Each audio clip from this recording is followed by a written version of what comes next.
How is the quarterback depth chart? Let's talk about it. Are we underselling Braedon Locke? It's time for the responses to the community questions, the community comments on Wisconsin. Let's go.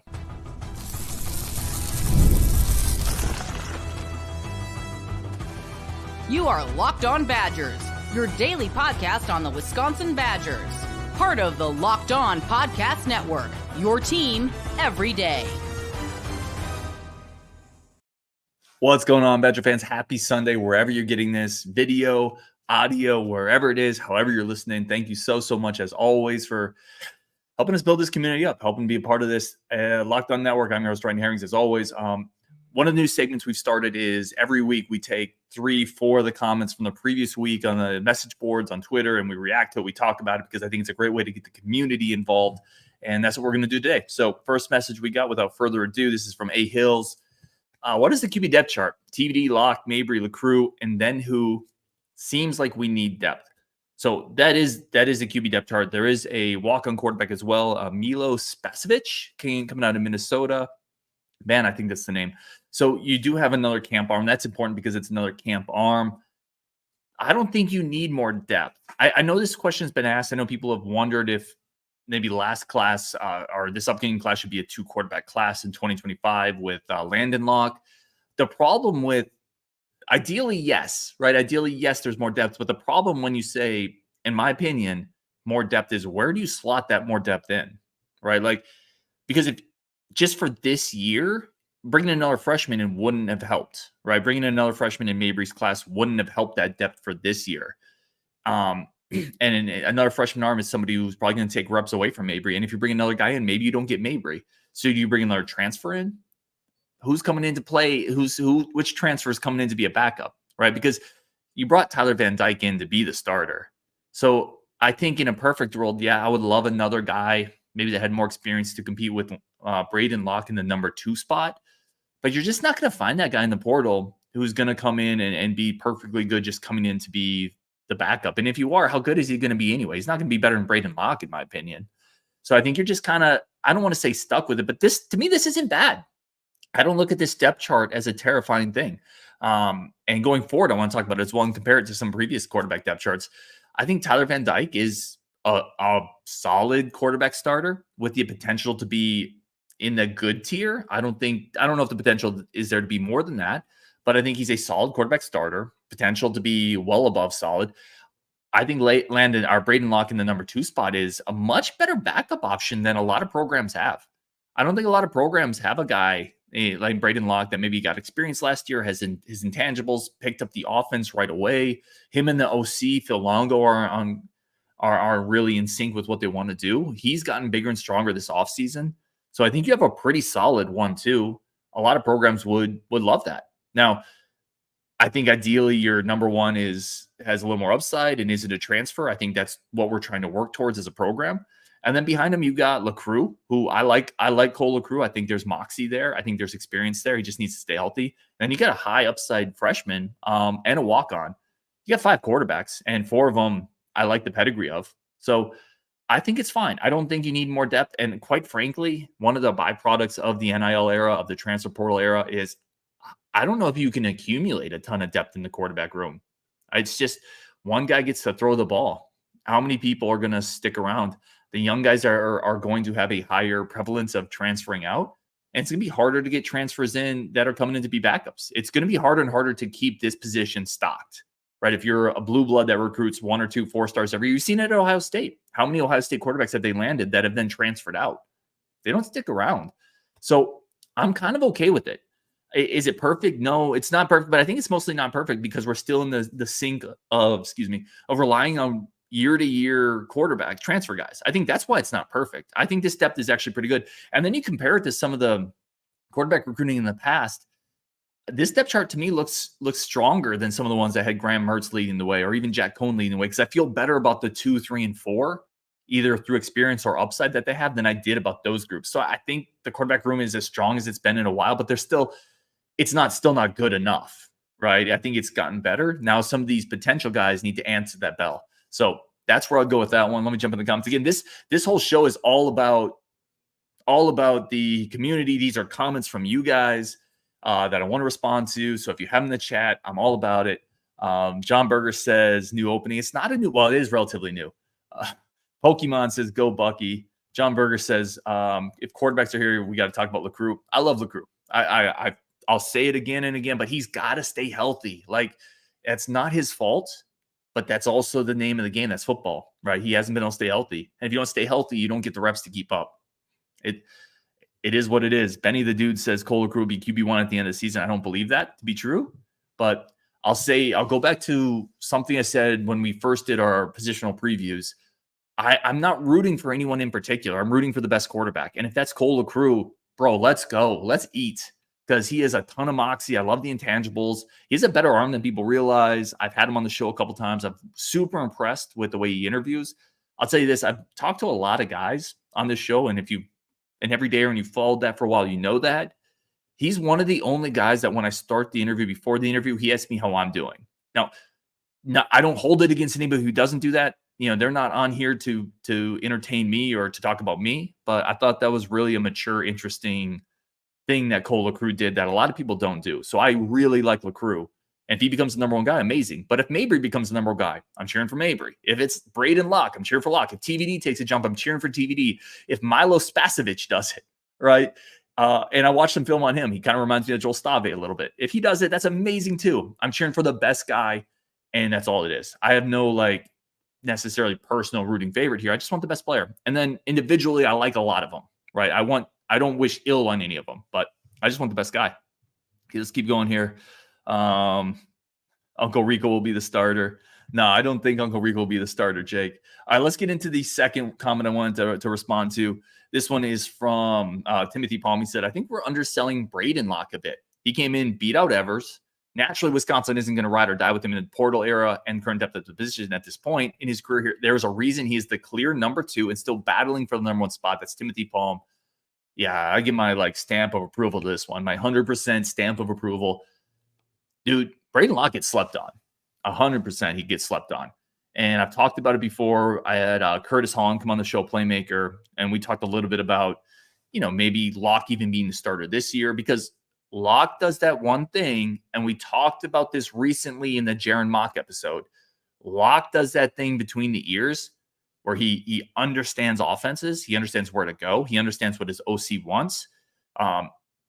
That's a lot of quarterbacks never get that. There's a reason he was a 4-star recruit. There's a reason Coach Leach wanted him at Mississippi State or down in Mississippi State.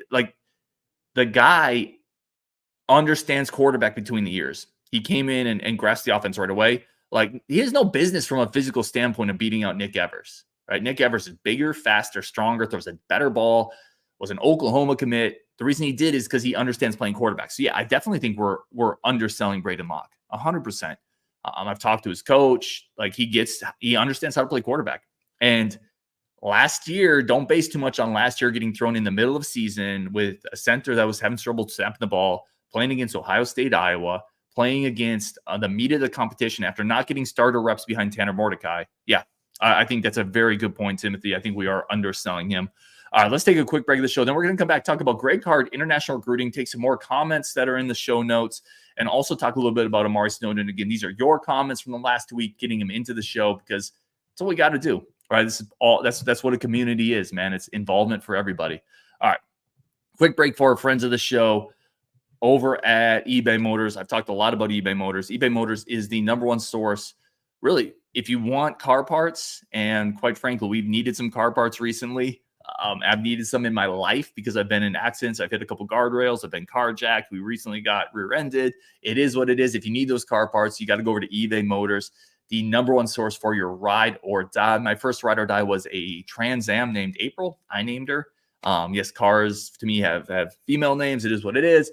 I love that car. And if occasionally I needed car parts, I wish I had eBay Motors. I would have kept my ride or die life over at eBay Motors with the right parts, the right fit, and the right prices. Over 122 million parts. You got to keep your ride or die alive, whether it's audio components, wheel components, brakes, spark plugs, whatever it is. It's over there at eBay Motors. It's fast, easy, simple to do. Over 122 million parts, and they have a guaranteed fit. Eligible items only. Exclusions do apply, but the right parts, the right fit, the right prices. eBay guaranteed fit is only available to U.S. customers. Exclusions do apply. Today's episode is also brought to you by our good friends over at FanDuel. Smash the over on that Wisconsin football over-under over at FanDuel on the futures, FanDuel.com. It is the best place for all your sports betting. Please do it responsibly. Baseball's in full swing, but futures, parlays, teasers, spreads, it's all over there at FanDuel. It's a great spot again. NFL's come up as well. If you want to get in on some future bets there, NBA is a while out, but you can do some Olympic betting as well. Great spot for all your sports action. Spice up your summer over at FanDuel.com. Futures, parlays, teasers, spreads. Again, smash the future on that Badger site. And if you get payouts, it's incredibly easy to get your money out of it as well. That is over at FanDuel. Head over to FanDuel, continue making the most of your summer. FanDuel is the official sports betting partner of Major League Baseball, the official sports betting partner of the Locked On Network. That's where I go. Fast, easy, and it's secure. Go to FanDuel.com. Get started today. Please do it responsibly. Okay, let's keep going here. Let's get into the rest of kind of the questions that we're going to tackle, questions and thoughts.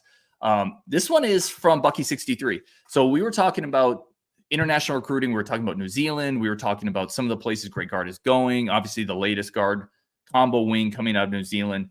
And I made the point, Justin made the argument that if you're going to go overseas for something special. Go overseas for unique talent. Bucky63 echoes that. He says, totally agree with Justin. Unless we get a Dirk or a Luka, I would rather give the chance to U.S. kids, even consider walk-ons. So here's my thing with this. Again, I'll just zoom out and say, does it really matter? Like, does it really matter? Like, if you get a guy, we'll call him player A. He comes in and over his career, he averages 25 minutes a game, 8 points, 4 rebounds, and shoots 38% from three. And then you get a guy named player B, and he does the exact same thing over those 4 years. One's from Kenosha and one's from Latvia, right? Does it matter? I just don't fully understand. Now, I'll say this. They need to do better recruiting in state when they identify people. They need to do a better job of landing those people. And I know there's a lot of people who disagree on me this, and I could be on an island on this point. But I guess I just don't really care where the talent comes from if it's comparable talent. Like if you go and get an 87-ish type player overseas, I don't see how that's any different than an 87-ish player in state. Now, where I can see some of the potential issue is potentially Greg Gard and the staff. Are they pivoting to overseas recruiting because there's two possibilities here, right? And maybe there's something in between. Are they pivoting to overseas international recruiting because they are failing or finding domestic recruiting in the States too difficult? Or are they pivoting because they see that as another opportunity or a different avenue to add talent? If it's the former, I'm a little concerned because Wisconsin's a big boy program. This is a big boy program in a big boy conference playing big boy basketball. Like, you shouldn't be ducking domestic recruiting to go international because this is too hard, and that's an easier way to do it. But if it's just a way of saying, hey, we're going to continue recruiting the States, we're going to recruit who we want in state, in Wisconsin, in the USA, but we can also get some dudes internationally to add to this roster. If it's that avenue, like the leave no stone unturned avenue, okay, let's do it. Right? Like that's what every staff should be doing. You should want staffs to be like, yeah, we're going to recruit in state, but we're also going to go take a look in New Zealand. We're also going to take a look in Germany and in Serbia and France, because there's a ton of talent over there. And maybe there's better opportunities to add to your roster in places with less competition. It's very similar to Major League Baseball, right?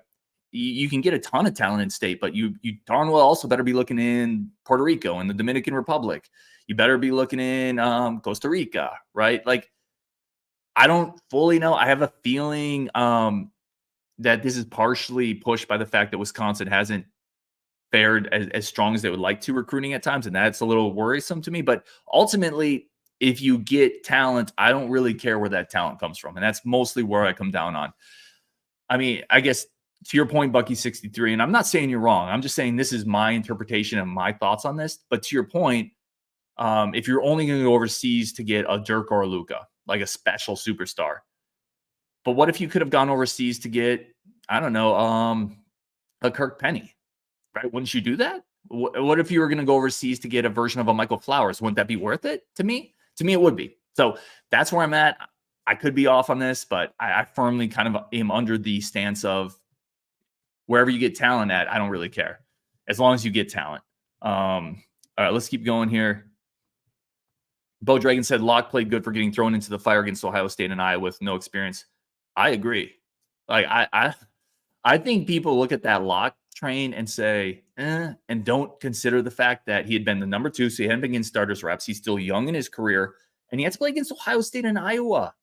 Like, how many redshirt freshmen, number 2 quarterbacks getting thrown into the fire against those teams would have excelled with the issues we had on offense around him? We weren't inserting him into like peak Wisconsin offense where he was handing off to Melvin Gordon, throwing to Nick Toon, Jared Aberderis, and had 3 first-round picks on the offensive line. We were inserting him into a substandard ecosystem against elite competition as a young quarterback and then expecting him to excel beyond all expectations and then getting mad at him because he didn't.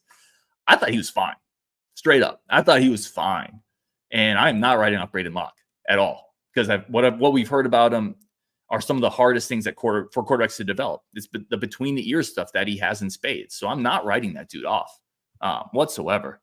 Let's keep going. A couple more questions here. Tyler Strieber says, going back to the basketball recruiting, going to have better connections long-term for the next kid recruiting kids from the U.S. rather than plucking a kid from somewhere overseas. That's a good point, Tyler.